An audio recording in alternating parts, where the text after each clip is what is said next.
Okay students, today's day 2 of the chapter of electricity in class 10 batch. Day 1 में क्या क्या किए थे एक बार जल्दी से रिवाइज करा दे रहे हैं। एक बॉडी ए था, यहाँ कॉपी खोलिए, और एक बॉडी बी था। यहाँ ए में ढेर सारा नेगेटिव चार्ज, बी में भी नेगेटिव चार्ज है पर कम है। तो प्रकृति का नियम क्या है, कोई भी चीज़ हाई से लो की तरफ बहता है। आप कॉपी खोलो, आपको समझ में आएगा। तो प्रकृति का नियम है, कोई भी चीज़ हाई से लो की ओर बहता है तो ए से बी की ओर बहने लगा। हमको लेबलिंग याद नहीं है, ए बी लिखवाए थे कि पी क्यू लिखाए थे, आप कॉपी देख लो। तो भैया इलेक्ट्रॉन्स बह रहा है from a body having more electrons to a body having less electrons बहा। तो क्या ये प्रकृति के नियम को पूरा किया? हाँ सर, हाई से लो जा रहा है। अब इसी को एक और भाषा में बोलो, body with more negative to a body with less negative की ओर बहा। ठीक है, इसी को एक और भाषा में बोलो, मोर नेगेटिव का मतलब हो गया, मोर नेगेटिव का मतलब हो गया लेस पॉजिटिव से बहा, लेस पॉजिटिव से बहा मोर पॉजिटिव की तरफ। ठीक है, इसी को एक और भाषा में बोलो, मोर नेगेटिव का मतलब हो गया लेस पॉजिटिव, लेस पॉजिटिव का मतलब हो गया लो पोटेंशियल से हाई पोटेंशियल की तरफ इलेक्ट्रॉन्स बहा। तो भाई ये प्रकृति का एक नियम को तो तोड़ दिया, लो पोटेंशियल से हाई पोटेंशियल की ओर बहा। तो ये प्रकृति का तो एक नियम को तोड़ दिया, लो से हाई की ओर कैसे जा रहा है? तो सर इसको उल्टा देखिए, इलेक्ट्रॉन की उल्टी दिशा में करंटवा को बहाइए तो हाई से लो जा रहा होगा। Okay fine. तो क्या ऐसा कोई प्रूफ है कि बस मान लिया गया है? ये बस मान लिया गया है, इसीलिए इसको कन्वेंशनल करंट कहा जाता है। Current always flows from high to low, इसलिए इसको कन्वेंशनल करंट कहा जाता है। हाई टू लो की ओर बहता है, that is called conventional current. Current की दिशा हमेशा उल्टी होती है। किसकी उल्टी होती है? इलेक्ट्रॉन की दिशा की हमेशा उल्टी होती है करंट की दिशा।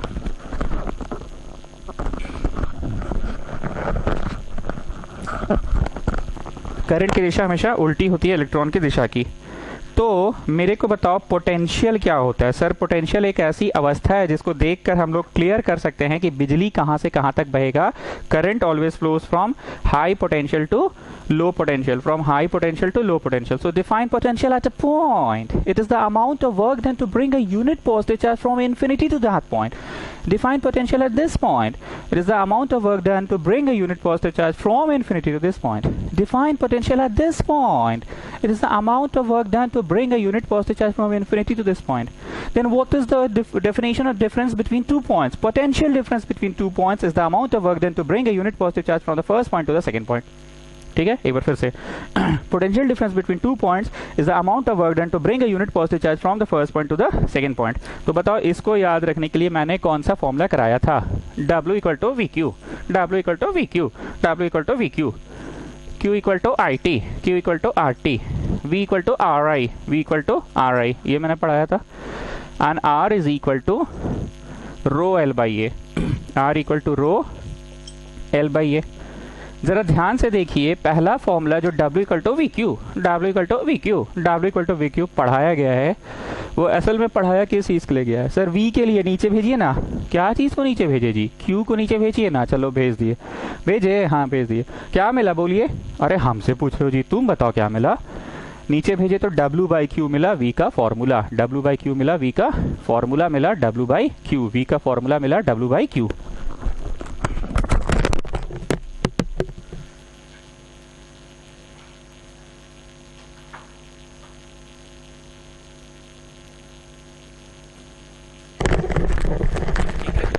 फॉर्मूला मिला W बाई क्यू, V का फॉर्मूला मिला W by Q, that is the definition for potential.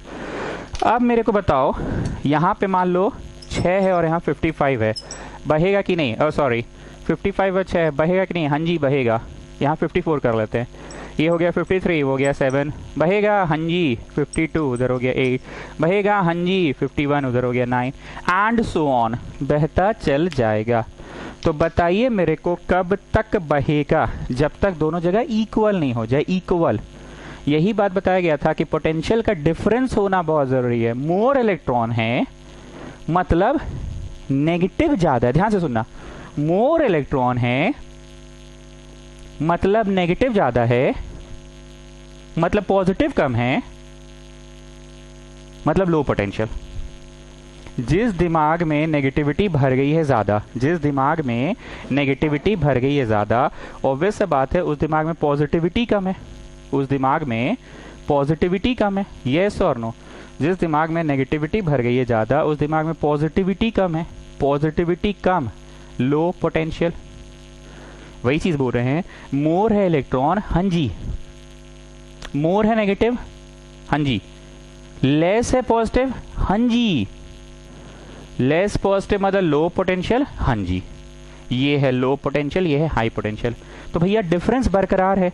लेकिन अगर मान लो दोनों तरफ ऐसे बहते बहते ही अपना 51, 50, 49, 48 से घटते घटते 30 आ गया, और ये बढ़ते बढ़ते 30 आ गया, क्या आप पोटेंशियल में कोई डिफरेंस बरकरार है कि there is no difference between the potential, there is no difference between the potential? अब तो कोई डिफरेंस नहीं ही है। There is no difference between the potential. Since there is no difference between the potential, तो अब बिजली नहीं बहेगा। There is no difference between the potential, तो अब बिजली नहीं बहेगा। बुझा गया बात? There is no difference between the potential, तो अब बिजली नहीं बहेगा। यही बात बोल रहे थे कि पोटेंशियल का डिफरेंस होना बहुत ज़रूरी है। तो मेरे को बताओ करंट की परिभाषा क्या है? Current Q equal to I T. अरे वो तो हम भी जानते हैं जी, करंट का परिभाषा बताओ। सर इसको बट्टा में भेज दीजिए, Q by T, charge flowing per unit time. ये Q का चीज होता है, Q का मतलब चार्ज। चार्ज तो चार्ज कब से फ्लो करने लगा? पैग सर बुड़बक जैसे बात करते हैं, चार्ज नहीं बहेगा। अरे चार्ज किसे बहा जी? इलेक्ट्रॉन ना बह रहा था। नहीं मतलब बह तो इलेक्ट्रॉन रहा था ना सर जी। इलेक्ट्रॉन बहेगा तो अपने साथ चार्ज बहा के ले जाएगा। जैसे हीट बहता है तो अपने साथ टेम्परेचर बहा के ले जाता है, इधर का हीट उधर बह जाता है। गर्म दूध ठंडा हो जाता है प्रकृति में, तापमान में उसका टेम्परेचर मिक्स हो जाता है। तो जब हीट बहता है तो अपने साथ तापमान ले जाता है बहा के। तो उसी तरह से जब चार्ज बह रहा है, करंट इलेक्ट्रॉन बह रहा है, तो चार्ज बह रहा है। So what is I? Q by T, charge flowing per unit time. What is current? Charge flowing per unit time is called current. Okay. Ohm चाचा क्या कह गए बताओ? ओम चाचा कह गए कि यहाँ 6 और 55 है मान लो, तो बहेगा। और यहाँ 6 और यहाँ 555 है, तो ये ज़्यादा लेवल तक बहेगा ना। जैसे मान लीजिए हम इधर सिर्फ 10 कर देते और इधर 6, बहेगा जी हाँ जी 9, उधर 7, बहेगा जी हाँ जी इधर 8, उधर 8। अब बहेगा जी नहीं। तो मेरे को बताइए प्रशंसा, आप 3 पायदान ही क्यों बहा? क्योंकि आपने डिफरेंस ज़्यादा लिया ही नहीं था, छोटा सा डिफरेंस था। क्या लगता है इसमें ज़्यादा पायदान तक बहेगा? हाँ सर इसमें कुछ ज़्यादा ही पायदान तक बहेगा। चलो एक और एग्जांपल देते हैं, 555 कर देते हैं, ठीक है, और उधर 5 दे देते हैं। बहेगा हाँ जी बहेगा। 554 उधर 6, 553 उधर 7, 552 उधर 8, एंड सो ऑन। बहेगा, पक्का बहेगा। कितना पायदान बहेगा? वो सबसे ज़्यादा बहेगा। इन तीनों में सबसे ज़्यादा वो बहेगा। कौन चीज़? इलेक्ट्रॉन। तो क्या लगता है, मोर is the difference of potential, more is the flow of current, less is the difference of potential, less is the flow of current. So V is proportional to I. Potential difference is directly proportional to current flowing. More is the difference of potential, more is the flow of current, less is the difference of potential, less is the flow of current. Proportionality sign हटेंगी तो क्या लगेंगी? Equal to लगेंगी, ये class 9 में भी बताए थे। और एक प्रोपोर्शनैलिटी कांस्टेंट लगेगा, K लिख दे स्टूडेंट्स। कि लिख सकते हैं सर आपकी मर्जी, पर यहाँ K ना लिखकर एक बड़ा ही स्पेसिफिक सा कांस्टेंट है R, R फॉर रेजिस्टेंस। बड़ा ही स्पेसिफिक सा कांस्टेंट है R, R for resistance. So V equal to R I, V equal to R I. यही है ओम चाचा का लॉ, ओम्स लॉ। तो भैया ये पढ़ाते पढ़ाते तुम्हें को नया चीज बोल दिए जी, कैपिटल R। ये क्या चीज होता है? सर रेजिस्टेंस होता है। इसे क्या होता है? नहीं सर इससे कुछ होता नहीं है। रेजिस्टिविटी हर कंडक्टर का, दुनिया में कोई भी तार हो, बेस्ट से बेस्ट कंडक्टर सिल्वर हो या कॉपर हो या पोरस कंडक्टर लेड हो, हर कंडक्टर चाहता है कि उसमें से बिजली नहीं बहे। हर कंडक्टर चाहता है कि बिजली को बोले ए रुको ना रुको ना, नहीं नहीं नहीं रुको रुको रुको रुको, नहीं नहीं नहीं नहीं बहना नहीं बहना, नहीं नहीं नहीं रुको रुको रुको रुको, नहीं नहीं नहीं रुको रुको। हर कंडक्टर चाहता है कि वो बिजली को रोक ले। तो बिजली रोकने की जो क्षमता है, बिजली रोकने की जो क्षमता है, दैट इज कॉल्ड रेजिस्टेंस। तो रेजिस्टेंस कुछ ऐसा नहीं है कि हम एक पॉकेट में निकाल के, पॉकेट से निकाल के तुमको दे दे, लो जी रेजिस्टेंस ले लो पाव भर। It is the ability. तुम टैलेंटेड हो तो तुम्हारी एबिलिटी है कि तुम टैलेंटेड हो। तुम्हारा टैलेंट को हम पाव भर नाप सकते हैं क्या? It is just your skill ना। तो ऐसे resistance is the ability of a conductor to obstruct the flow of current. Resistance is the ability of a conductor to obstruct the flow of current. It is the ability of a conductor to obstruct the flow of current. It is the ability of a conductor. It is the ability of a conductor to obstruct the flow of current, current रोकने की जो क्षमता होती है उसे ही कहते हैं resistance. It is the ability of a conductor to obstruct the flow of current, that is called resistance. It is the ability of a conductor to obstruct the flow of current, that is called resistance. It is the ability of the conductor to obstruct the flow of current, that is called resistance. अब resistance किन चीज़ों पे depend करता है ये बताओ. resistance लंबाई पे डिपेंड करता है. हमने एक तार लिया, तार के इस एंड में लगाया बल्ब और इस एंड में लगाया स्विच. स्विच ऑन किए, बल्ब फटाक से जल गया. छोटा सा तार था, जल गया, कोई बाधा नहीं हुआ.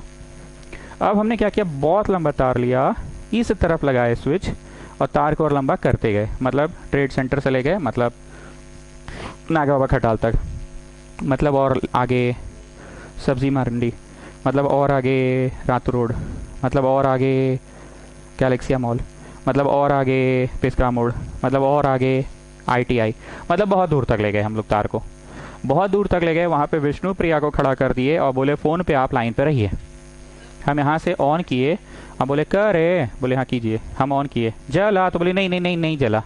तो भाई ऐसा क्यों हुआ कि नहीं जला? हम तो यहाँ से स्विच ऑन किए, तारवा का उस एंड पे जो बल्ब है वो काहे नहीं जल रहा है? सर द रीज़न इज, इतना लंबा आप तार ले लिए हैं तो तार की लंबाई खुद बाधा बन गई है. तार की लंबाई खुद बाधा बन गई है. छोटा सा तार लीजिए ना सर, यहाँ पे बल्ब लगाइए, यहाँ पे स्विच लगाइए, दबाइए, तुरंत देखिए फटाक से जलता है कि नहीं जलता है. यहाँ पे दबाइए और देखिए फटाक से जलता है कि नहीं जलता है. इतना लंबा तार ले लीजिएगा तो कहाँ से जलेगा सर? तार की लंबाई खुद एक बाधा बढ़ गई है. मोर is the length of the wire, more is the resistance offered. Less is the length of the wire, less is the resistance offered. So what is the first factor on which resistance depends? What is the first factor on which resistance depends? The first factor is the length of the wire. अब क्या करते हैं, मोटा और पतला तार ले लेते हैं. ठीक है, मोटा तार और पतला तार ले लेते हैं. 1000 इलेक्ट्रॉन को बोलेंगे बहो भाई यहाँ से, और 1000 को बोलेंगे इसमें से तुम लोग भी बहो. दोनों की लंबाई सेम है, नो चीटिंग. ठीक है, अब मेरे को बताओ दोनों में से कौन सा वाला तार, एक मोटा है एक पतला है, एक मोटा एक पतला, कौन से वाले से ज़्यादा बढ़िया से ज़्यादा फ्रीली फ्लो करेगा इलेक्ट्रॉन? ऑब्वियस सा बात है, ज़्यादा क्षेत्र दे रखे हो तुम, इतना मोटा क्षेत्र दे रखे हो तो इससे आराम से बिजली बह जाएगा. पर इसमें से क्या आराम से बिजली बह पाएगा कि पतला है सर? सब में धक्का मुक्की होगा, अपने में धक्का मुक्की करेगा. अगर अपने में धक्का मुक्की करेगा तो they will start colliding, and they will start colliding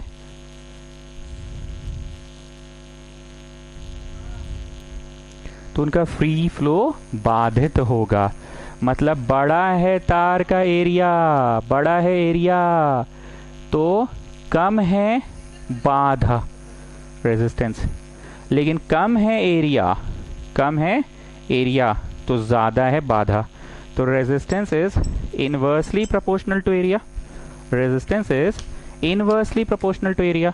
more is the area, less is the resistance. Less is the area, more is the resistance. ठीक, तो बताइए इन दोनों को मिलाकर एक ऐसा फॉर्मूला बना. सर तीसरा भी तो फैक्टर होता था. हाँ आ रहे हैं, तीसरा फैक्टर था तापमान. अब आप क्या करो ना, दोनों तार सेम लंबाई का ले लो. दोनों तार का लंबाई सेम है. ठीक है, दोनों तार का लंबाई सेम और सामने से मोटापन भी सेम. तो कोई चीटिंग नहीं कर रहे हो तुम. लंबाई भी सेम और मोटापन भी सेम, तुम कोई चीटिंग नहीं कर रहे हो. ठीक, अब मेरे को बताओ जब लंबाई तुम सेम रखे हो, मोटापन सेम रखे हो, तो कौन सा वाला से बेहतर बहेगा? कोई बेहतर नहीं, दोनों से बराबर बहेगा. दोनों से बराबर बहेगा क्योंकि लंबाई सेम है और मोटापन भी सेम है, बराबर बहेगा. मानते हैं इस बात को? पक्का? ओके. लेकिन एक्सपेरिमेंट के दौरान एक लड़के ने अपना तार को चीटिंग करके गर्म कर दिया. एक्सपेरिमेंट के दौरान एक लड़के ने अपना तार को चीटिंग करके गर्म कर दिया. तो जब ये तार गर्म हो गया है, हालांकि दोनों की लंबाई सेम है, जब ये तार गर्म हो गया है, या हालांकि दोनों की एरिया भी सेम है, जब ये तार गर्म हो गया, हालांकि लंबाई सेम है, जब ये तार गर्म हो गया, हालांकि मोटापन भी सेम है, तो कहीं ना कहीं इस गर्म तार में electrons will start colliding. They will start colliding. The kinetic energy of the particles will increase. They will start colliding, and if they will start colliding तो उनका फ्री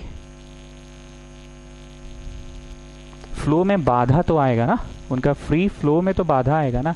यही बात बोलना चाह रहे हैं कि टेम्परेचर भी एक फैक्टर है। टेम्परेचर के बढ़ने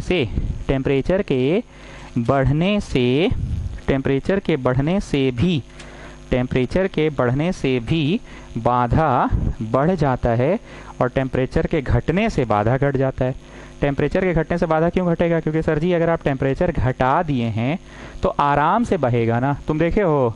नहीं सर देखे नहीं है, पर ऐसा पढ़े थे फिजिक्स में कि अगर कोई चीज़ को गर्म करते हैं तो kinetic energy of the particle start vibrating, kinetic energy increases and if they start colliding, तो आपस में कोलाइड करेगा। जब आपस में कोलाइड करेगा सर तो कहीं ना कहीं उनका काइनेटिक एनर्जी आपस में टकराएगा, तो फ्री फ्लो तो बाधित हो जाएगा ना सर, कहीं ना कहीं फ्री फ्लो तो बाधित हो ही जाएगा। Getting what I want to से?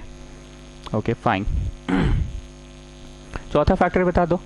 सर सबका अपना अपना नेचर है, एक ही टीचर से दो स्टूडेंट पढ़ता है, पर एक दुर्योधन बन जाता है और एक अर्जुन बन जाता है। तो भैया दुर्योधन का अपना नेचर था, उसका भी टीचर वही था द्रोणाचार्य, अर्जुन का भी टीचर वही था द्रोणाचार्य, लेकिन एक विश्व प्रसिद्ध धनुर्धर बना अर्जुन और एक दुर्योधन रह गया। मतलब सबका अपना अपना नेचर है। तो what is the fourth factor? Nature. सबका अपना अपना नेचर है। गुड कंडक्टर्स की रेजिस्टेंस कम होती है, नहीं रोकता है वो लोग ज़्यादा, बोलता है बह जाओ, हम गुड कंडक्टर, हम बहने देंगे तुमको, हम गुड कंडक्टर है, हम तुमको, बिजली को बोलता है कि हम बहने देंगे। लेकिन जो बैड कंडक्टर है, पुअर कंडक्टर है, वो कंडक्ट तो करने देता नहीं है, कंडक्ट तो करने देता नहीं है, कंडक्ट करने देता नहीं है तो उसकी रेजिस्टेंस तो ज़्यादा है ना, कंडक्ट करने देता नहीं है तो उसकी रेजिस्टेंस तो ज़्यादा है ना। Getting what I want to say? Okay coming back. तुम लोग मेरे को बात में फंसा दिए, चार को फैक्टर नहीं, दो फैक्टर में रहते हैं। तीसरा चौथा का तो कोई फॉर्मूला में यूज नहीं है ना, तो दो पे ही बात करते हैं ना। तीसरा टेम्परेचर है but there is no T in this formula, and चौथा फैक्टर है nature but there is no N is this formula in this formula. ठीक है, प्रोपोर्शनैलिटी हटेंगे तो क्या लगेंगे? इक्वल टू लगेंगे और रो लगेंगे। सर थोड़ा साफ साफ लिखिए ना। अरे बेटा साफ है, ये ऐसे ही लिखा जाता है, ये सिंबल है रो का। इंप्रूव योर हैंडराइटिंग मत बोलो, यही सिंबल है। So this is the formula, R is equal to rho L by A, where rho is a proportionality constant. Chapter को कहाँ से स्टार्ट किए और कहाँ पहुँच गए हम लोग? देखो तो सबसे पहले इलेक्ट्रॉन बहाएं, इलेक्ट्रॉन बहा तो बहने के लिए पोटेंशियल चाहिए था। अब पोटेंशियल ज़्यादा हुआ तो ज़्यादा करंट बहेगा, और करंट को बहाने के लिए कोई रोकने वाला आ गया तो रेजिस्टेंस कहते हैं। अब वो रेजिस्टेंस का फैक्टर पढ़ रहे थे तो रेजिस्टिविटी आ गया। तो सर जी रेजिस्टिविटी क्या है? रेजिस्टिविटी कोई खास चीज नहीं है। Resistivity is also resistance. No resistivity is resistance but it is very specific, that's why it is called specific resistance. It is very specific. तो ऐसा अस्पेसिफिक बात काची है इसमें? ऐसा अस्पेसिफिक इसलिए है जिस तरह से head boy of the school student of the school ही होता है, पर उसमें कुछ गुण डालने पड़ते हैं। लाइक सभी टीचर से उसका अच्छा उठना बैठना है, लाइक स्पोर्ट्स में अच्छा है, क्रिकेट में, volleyball, table tennis, kho kho सब खेलता है, tug of war, senior junior सब में पसंदीदा है। जिस बस से जाता है उस बस का ड्राइवर खलासी सब उसको जानता है। मतलब उसका कुछ ऐसा गुण है, मतलब है वो स्टूडेंट ऑफ द स्कूल, पर उसमें कुछ गुण है जिसके कारण वो head boy of the school बन गया। किसी भी मंगरा को नहीं बोलेंगे चल मंगरा तुमको head boy of the school बनाते हैं, ऐसा तो नहीं होता है। पहले उसको स्टूडेंट ऑफ द स्कूल होना पड़ेगा। उसी तरह से रेजिस्टिविटी एक तरह का रेजिस्टेंस ही है, पर रेजिस्टिविटी कब रेजिस्टेंस है? जब लंबाई कितना हो और एरिया कितना हो। जब तार का लंबाई 1 और एरिया 1 तो R इक्वल टू रो हो गया। तो resistivity is a resistance. Resistivity is a resistance, but it is a resistance of that conductor. Which conductor? That conductor. Resistivity is a type of resistance. Resistivity is a type of resistance, but it is a resistance of which conductor? That conductor. Which conductor? That conductor. That conductor जिसकी लंबाई कितनी है? 1 है, और cross sectional area कितनी है? 1 square unit है। लंबाई कितनी है? 1 है, और क्रॉस सेक्शनल एरिया कितनी है? 1 स्क्वायर यूनिट है। तो कहीं ना कहीं आज एक नया बात अब यहां से सुनना स्टार्ट करो। L into B into H volume होता है, पढ़े हो? ऑफिशियली अब स्टार्ट कर रहे हैं आज का क्लास 19 मिनट बाद। L into B into H पढ़े हो? एरिया कहते हैं, वॉल्यूम को कहते हैं। जब कोई चीज का एरिया 1 है तो ऑब्वियसली लंबाई इंटू चौड़ाई का प्रोडक्ट 1 आया होगा। एरिया 1 है तो प्रोडक्ट ऑफ 2 साइड्स 1 आया होगा, and the length the third dimension is also 1। मतलब सिंपल सा बात है ये चीज का तार है, ठीक है, सामने का एरिया क्रॉस सेक्शनल एरिया 1 है एंड इसकी हाइट भी 1 है, सामने का एरिया भी 1 है और इसकी हाइट भी 1 है। तो ऐसा कैसे मुमकिन है? ये क्यूबिकल होगा। मेरे वाला इसमें नहीं होगा क्योंकि ये क्यूबॉइड है। ये the longer one is not 1। हाँ, सामने वाला 1 है। वैसे क्या लग रहा है? स्क्वायर शेप्ड है ना, स्क्वायर शेप्ड है ना स्टूडेंट्स। तो इसका एक परिभाषा और है, ध्यान से सुन लो। ऑफिशियली परिभाषा है it is resistivity of a cubical shaped wire. क्या बोला मैंने? Resistivity of a cubical shaped wire. Roman number check कर रहे हैं कौन सा लास्ट हुआ था, 1 मिनट चेक करने दो।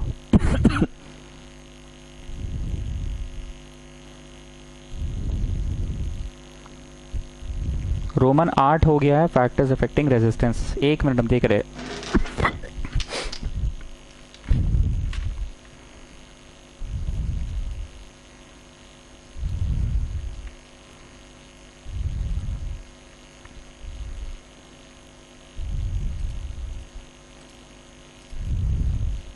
ठीक है, रोमन 8 तक हो गया फैक्टर्स अफेक्टिंग रेजिस्टेंस। तो अब ऑफिशियली आ जाओ रोमन नंबर 9 में। ऑफिशियली आ जाओ, resistivity oblique specific resistance. Resistivity oblique specific resistance. Resistivity oblique specific resistance. आ जाओ, रेजिस्टिविटी ओब्लिक स्पेसिफिक रेजिस्टेंस। आ जाओ, रेजिस्टिविटी ओब्लिक स्पेसिफिक रेजिस्टेंस। पहले लिख लीजिए क्योंकि समझ में तो आ ही गया है, उसके बाद आगे का पढ़ाएंगे। ठीक है, लिखिए।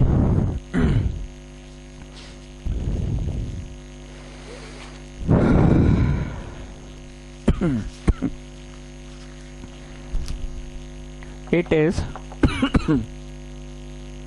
The resistance, it is the resistance of a conductor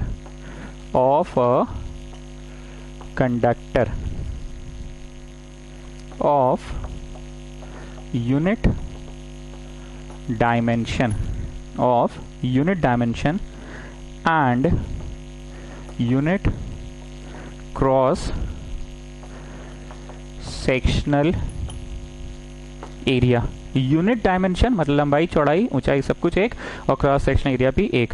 तो कौन सा आकार ले लेगा? वो क्यूब का आकार ले लेगा। And unit cross sectional area, it is defined as, it is also defined as resistance of a cube of unit volume. Unit volume क्यों हो गया? लंबाई चौड़ाई भी एक और क्रॉस सेक्शन एरिया भी एक, तो सब तरफ से तो एक ही है, वो यूनिट है 1 1 1। तो हो गया ना क्यूबिकल। पक्का? Unit volume and unit dimension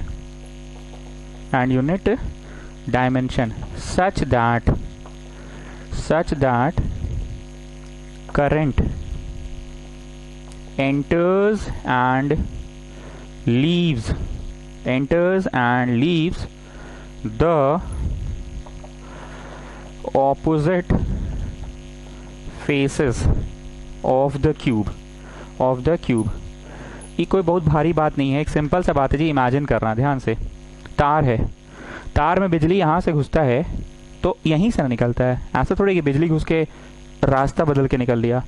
अब ये तार को इमेजिन करो तो माउस से हम यहाँ क्लिक कर रहे हैं, क्लिक करते गए तार मोटा होते गया, मोटा होते गया, इतना मोटा तार हो गया। ये तार था पहले, ये वाला, ठीक है, ये वाला तार था। और इसको माउस से हम यहाँ पे कंप्यूटर में इसका फोटो फीड कर दिए हैं, और माउस से क्लिक करते करते इतना मोटा तार हो गया। अब और क्लिक करते गए तार इतना मोटा हो गया। क्या लगता है हर परिस्थिति में बिजली यहाँ से घुसता है ऐसे सुई, और यहीं से निकलता है सुई, कि ऐसे घुस के ऐसे घुस के ऐसे होता है कि यहीं से घुस के यहीं से निकलता है, गेटिंग। तो वही बोल रहा है enters and leave opposite faces. कृपया बगल में छवि जरूर बनाइएगा। तार ऐसा हो गया। आए सर, तार ऐसा थोड़ी होता है, आप गलत बना रहे हैं। तार तो सर ऐसा होता है ना, इसमें ना यहाँ से बिजली घुस के यहाँ से निकलता है। सर तुम्हारी बात एकदम सही है, तार ऐसा ही होता है, यहाँ से घुस के यहीं से निकलता है बिजली। पर हमारा तार कैसा होना चाहिए, सामने भी 1 और लंबाई वाइज भी 1। तो ये क्या बोलेगा, हट हमको थोड़ा फैलने दे। फैलते फैलते तो ऐसा शेप ले लेगा ना। Getting what I want to say. Volume 1 होना चाहिए, डायमेंशंस भी 1 होना चाहिए, सब तरफ से 1 होना चाहिए। ऐसा कब हो पाएगा, जब वो ऐसा शेप ले लेगा। गेटिंग बात, ठीक है। चलो कॉपी करो करो करो करो। कॉपीड।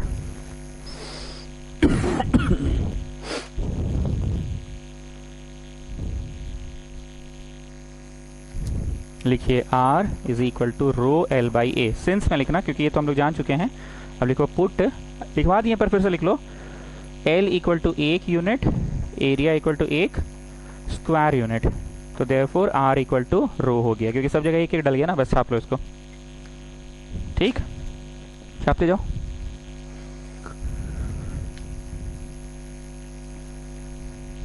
रोमन 9 तक हो गया है, पर फिर भी आप लोग रोमन नंबर अपनी कॉपी में मैच करके लिखा करो। हो सकता है हम गड़बड़ा जाए रोमन नंबर लिखने में, क्योंकि मेरे सामने यहाँ कोई स्टूडेंट नहीं होता है, तो हो सकता है हम रोमन नंबर लिखने में गड़बड़ा जाए। आप लोग रोमन नंबर अपने से एक बार लिखिएगा। रोमन 9 हो चुका है। चलो अभी तो क्वेश्चन पूछते हैं छोटू तुमसे। एक तो बोतल या टेस्ट ट्यूब में पानी ले लिए, या एक गिलास पानी ले लिए, ठीक है। पानी इतना है इसमें, सब लोग ध्यान से सुनना, ठीक है। पानी ले लिए, बोलो इसका बॉइलिंग पॉइंट कितना है। छोटू माथा खुजला रहा है, क्लास 2 का जनरल नॉलेज बुक याद किया, जीके बुक मिस याद कराई थी, और छोटू बोला 100 डिग्री सेल्सियस इस पानी का बॉइलिंग पॉइंट है। हाँ बोले बहुत बढ़िया छोटू, बहुत बढ़िया, तुम जीके पढ़े हो मतलब बचपन में, जनरल नॉलेज बुक। चलो इस पानी को अब थोड़ा गर्म करते हैं, गैस में चूल्हा में कहीं पे भी रख के गर्म कर देते हैं। इसका पानी का अब तापमान हो चुका है 30 डिग्री सेल्सियस। तो छोटू बताओ इस पानी का बॉइलिंग पॉइंट क्या है। छोटू बोला कमाल करते हैं, 100 डिग्री है।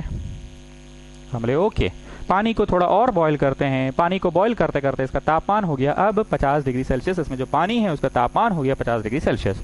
छोटू चलो अब बताओ इसका बॉइलिंग पॉइंट क्या है। सर 100 है। अरे मतलब हम गर्म किए जा रहे हैं जी पानी, और तुम साला अपना आंसर नहीं बदल रहे हो जी। मतलब क्या मजाक है, हम पानी गर्म पे गर्म किए जा रहे हो तो अपना आंसर नहीं बदल रहे हो। चलो ठीक है, एक मौका और देते हैं। इसको हम गर्म किए, हम 80 डिग्री तापमान पे ले गए इस पानी को। चलो छोटू अब बोलो इसका तापमान क्या है। सर कितनी बार बोले 100 है, हम पूरा बमक गए। क्या मजाक किए हुए तुम साला, हम पानी गर्म पे गर्म किए जा रहे हैं, तुम हर बार बोल रहे हो 100 डिग्री सेल्सियस इसका तापमान, ये क्या मजाक है। तो छोटू बोला boiling point is a property of water and it has nothing to do with the temperature at which water is present। हम ले बा इंग्लिश गजब बोले हो। अब तनिक हिंदी में भी समझा दो इसको, कहीं हमको तो बुझाया नहीं तुम कहा बोले हो। तो छोटू बोला कि बॉइलिंग पॉइंट एक प्रॉपर्टी है सर, और उस प्रॉपर्टी को नहीं लेना देना है विथ द टेम्परेचर जिस पे ये मौजूद है। अभी बॉइलिंग पॉइंट को नहीं लेना देना है विथ द टेम्परेचर जिस पे ये मौजूद है। मान लो तुम अच्छा क्रिकेट खेलते हो, तुम्हारे अंदर एक टैलेंट है, तुम अच्छा क्रिकेट खेलते हो, तुम एक क्लास प्लेयर हो सकता है 10 मैच में तुम रन नहीं बना पाए, तो तुम आउट ऑफ फॉर्म चल रहे हो, पर तुम्हारी जो अपनी क्लास है ना वो तुमसे कोई नहीं छीन सकता है। फॉर्म आता जाता रहता है, फॉर्म बढ़िया हुआ फॉर्म खराब हुआ, पर तुम्हारा क्लास कोई तुमसे नहीं छीन सकेगा। वो तुम्हारी अपनी गुण है कि तुम क्रिकेट अच्छा खेलते हो, और तुम्हारी अपनी ही गुण है कि जो अच्छा क्रिकेटर है वो अच्छा मेहंदी नहीं लगा सकता है, वो अच्छा जलेबी नहीं बना सकता है, वो अच्छा पनीर बटर मसाला नहीं बना सकता है, पर वो क्रिकेट अच्छा खेल सकता है। तो उसकी अपनी प्रॉपर्टी है ना। वैसे ही पानी का अपना प्रॉपर्टी है कि उसका तापमान, बॉइलिंग वाला तापमान, बॉइलिंग पॉइंट 100 डिग्री सेल्सियस होता है तो होता है। It has nothing to do with the temperature at which it is present. ठीक, सुन लिए। अब लिखो एगो क्वेश्चन, लिखो तब बुझाएगा। Question 1. A wire is cut into 4 equal parts. Full stop. Write the new R and row of each part. New row and R of each part. एक तार को 4 टुकड़ों में काट दिया गया है तो हर टुकड़े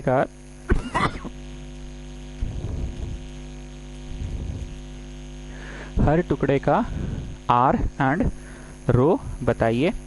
हर टुकड़े का आर भी बताइए और रो भी बताइए। लिखिए केस 1। ऑर्डिनरी केस क्या है? Ordinary case resistance is row L by A. Ordinary case, इसको इक्वेशन 1 दे दो। ठीक, कुछ बोलना नहीं है सर, समझा नहीं रहे। अरे समझा नहीं, तुम बस लिखो तो सही। ये नॉर्मल परिस्थिति ये है। अब केस 2 में क्या करो? R is equal to rho L. क्या होगा? ये एक तार है, ठीक, बना लो छवि बगल में।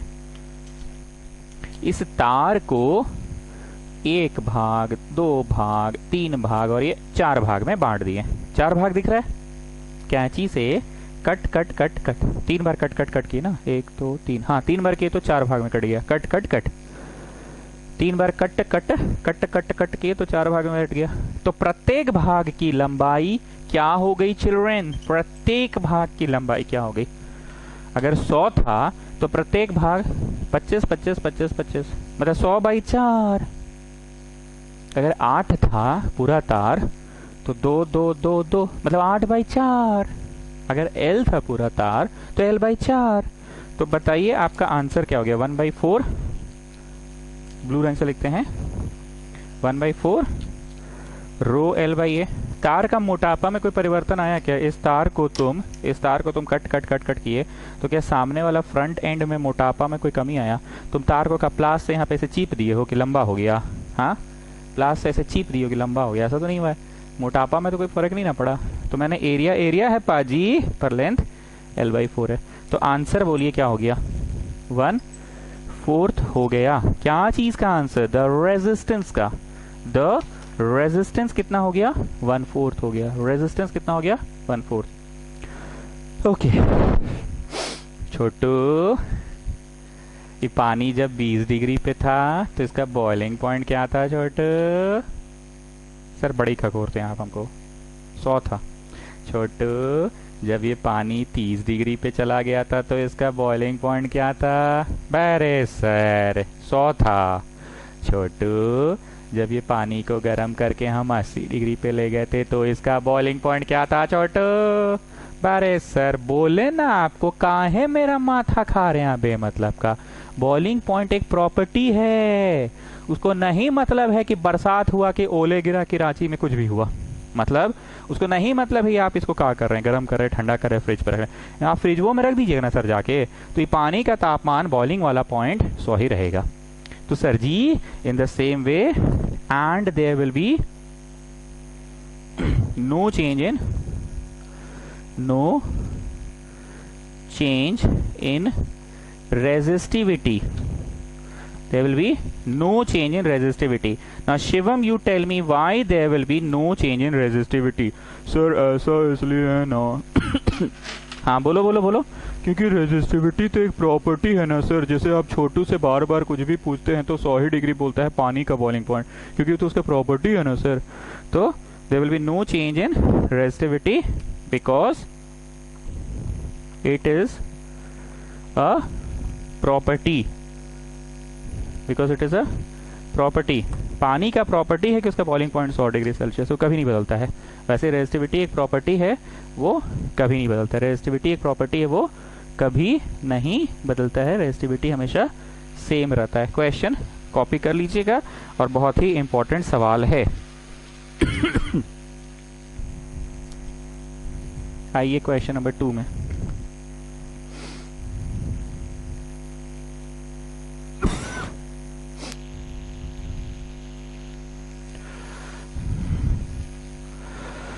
आ जाओ।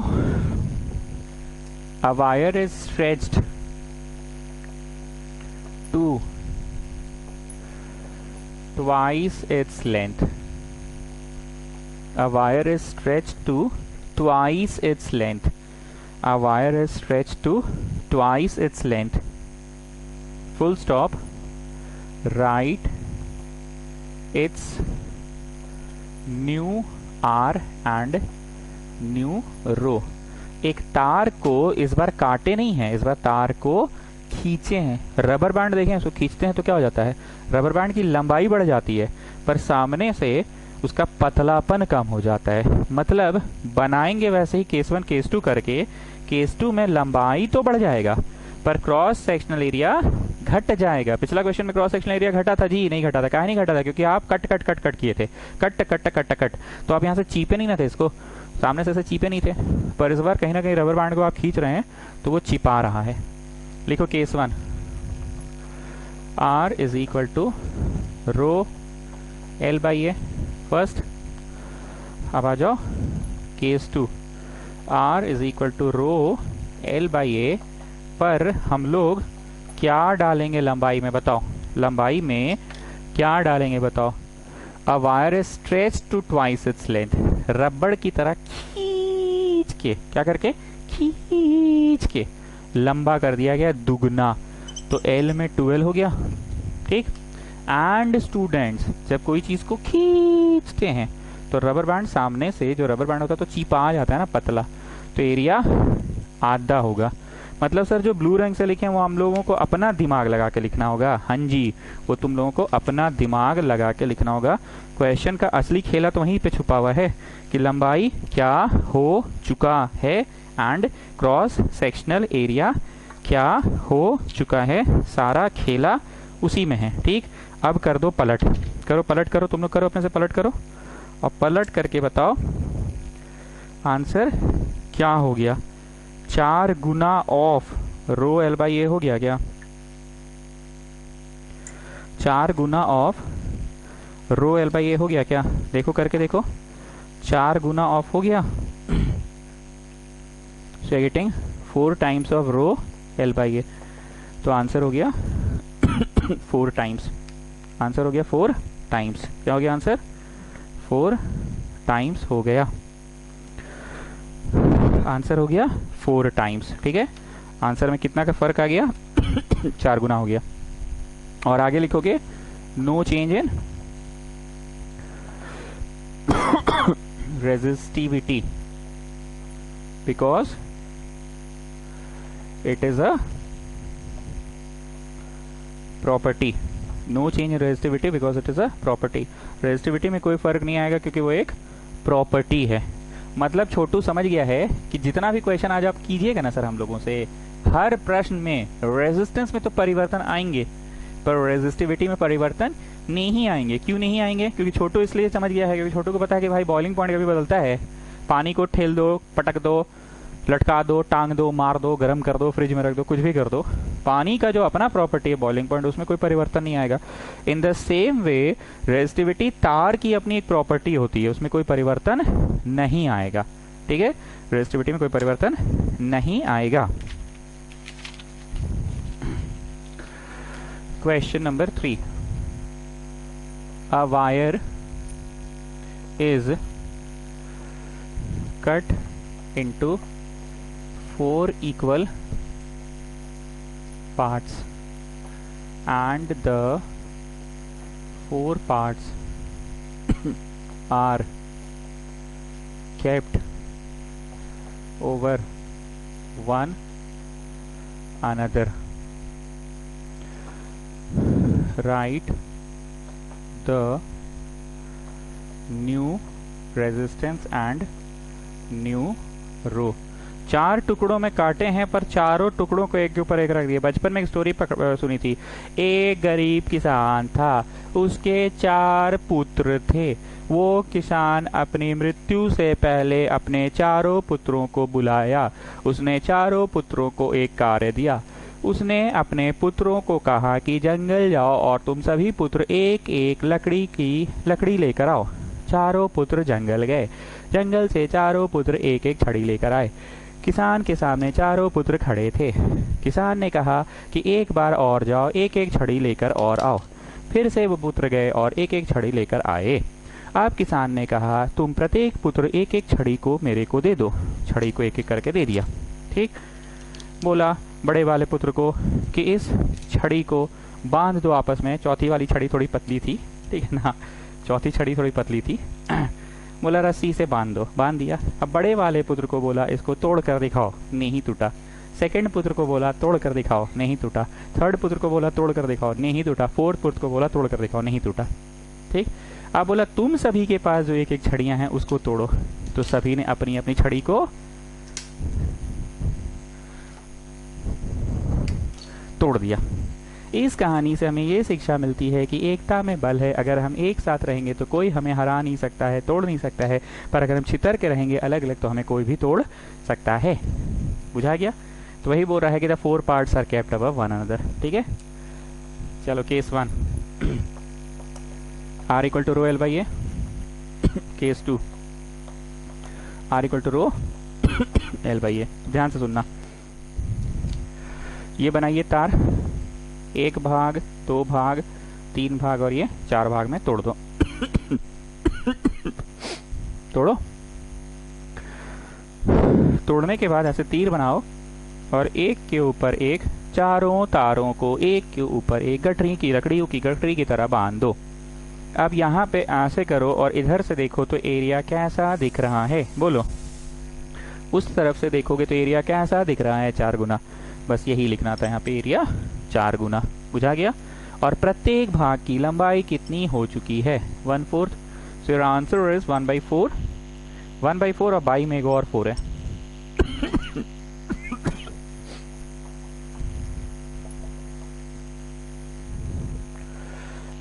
तो 1/16 हो जाएगा। So what will be the new resistance? 1/16 हो जाएगा जब चारों को जोड़े हैं। ठीक। 3 सेंटेंस में आंसर देना है। पहला सेंटेंस, काटने पर प्रत्येक भाग की रेजिस्टेंस 1/4 होगी। दूसरा सेंटेंस, काट कर हर भाग को जोड़ देने से नेट रेजिस्टेंस 1/16 होगी। मेरी बात को समझना। पहला सेंटेंस होगा काटने से प्रत्येक भाग की रेजिस्टेंस 1/4 होगी। क्यों प्रत्येक भाग की रेजिस्टेंस 1/4 होगी? क्योंकि हर भाग की लंबाई 1/4 हो चुकी है और लंबाई पे तो निर्भर करता है ना। जब लंबाई 1/4 हो चुका है तो सबका एरिया में तो कोई फर्क नहीं आया। सॉरी, एरिया में तो कोई फर्क नहीं आया, सिर्फ लंबाई में 1/4 हुआ। तो the answer will become 1/4।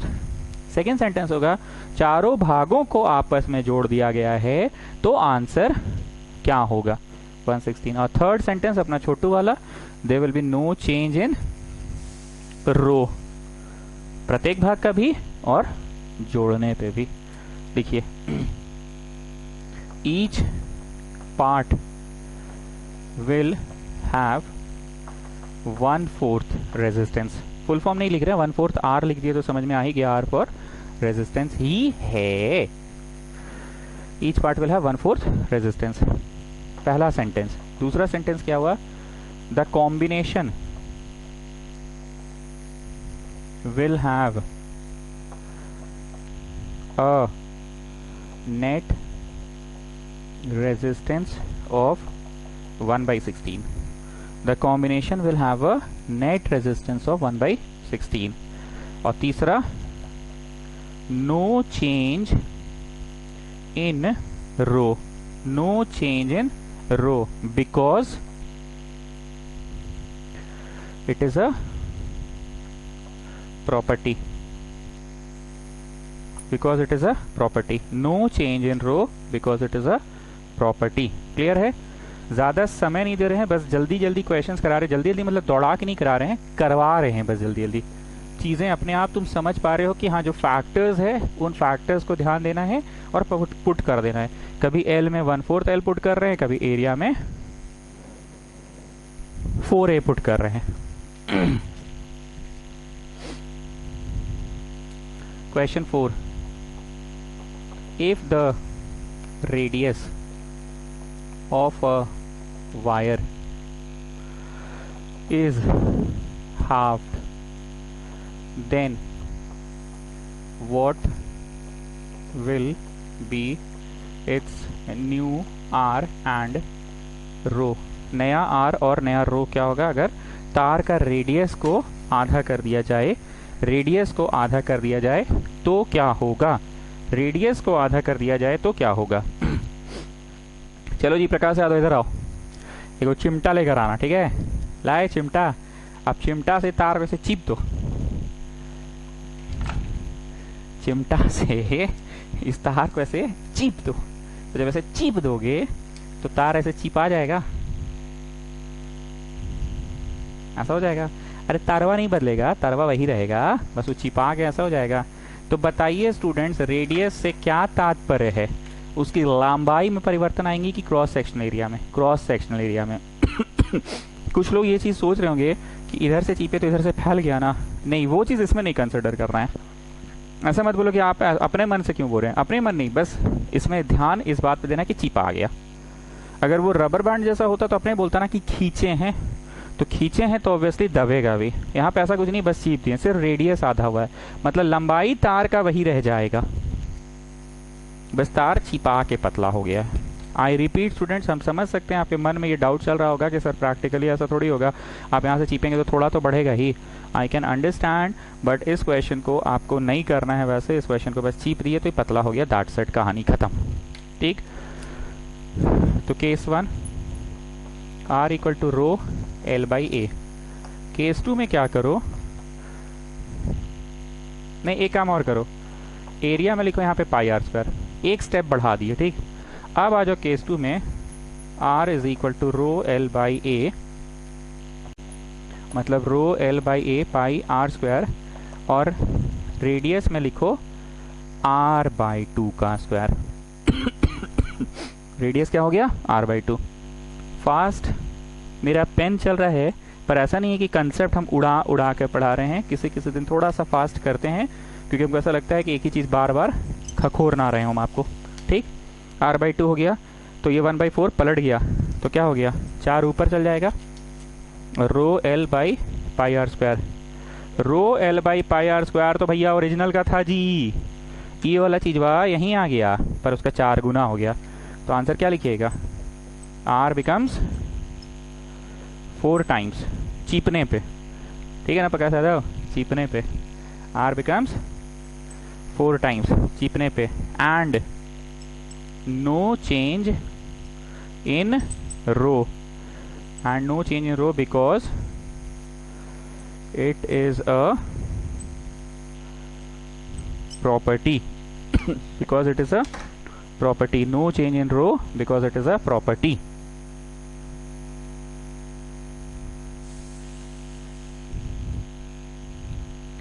No change in row because it is a property.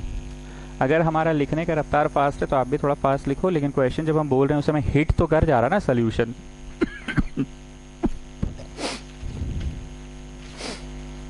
Question 5,